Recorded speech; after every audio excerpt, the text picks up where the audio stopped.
Years ago, I was teaching at a small village school in Tunisia.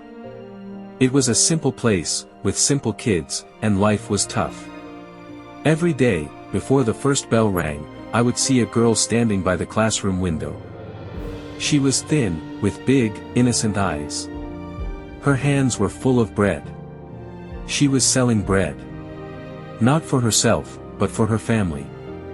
Her father had died. Her mother was sick. She had 4 younger brothers and sisters. She wasn't going to school anymore.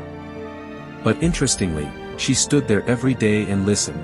One day, while I was teaching math, I asked the students a pretty hard question.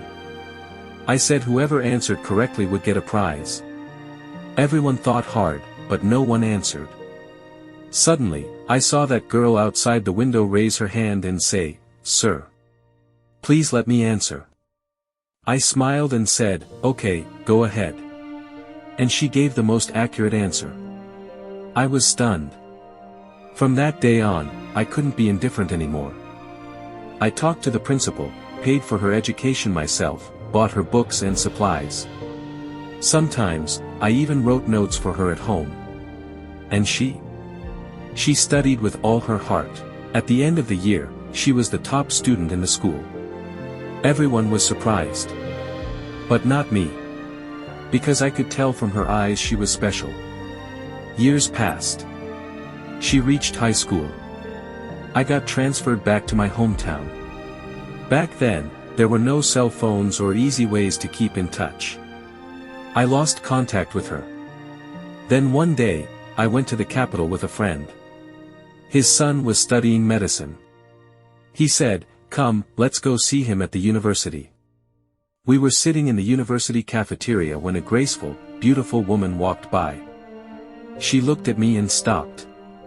Her gaze was strange. There was something in it. Like a lump in her throat.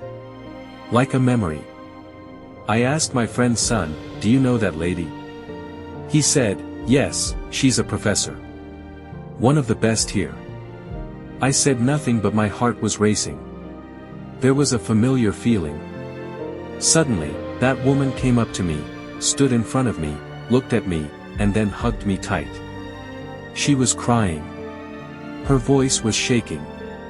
She said, "Teacher, I'm that bread-selling girl. Do you remember me? You were the one who held my hand. When the world had given up on me, you believed in me. I'm here today because one day, you, a real teacher, saw me, not just with your eyes, but with your heart." I cried. I couldn't believe it. That shy, thin girl, now a medical school professor. She took us to her home. Her mother, brothers, and sisters were there too.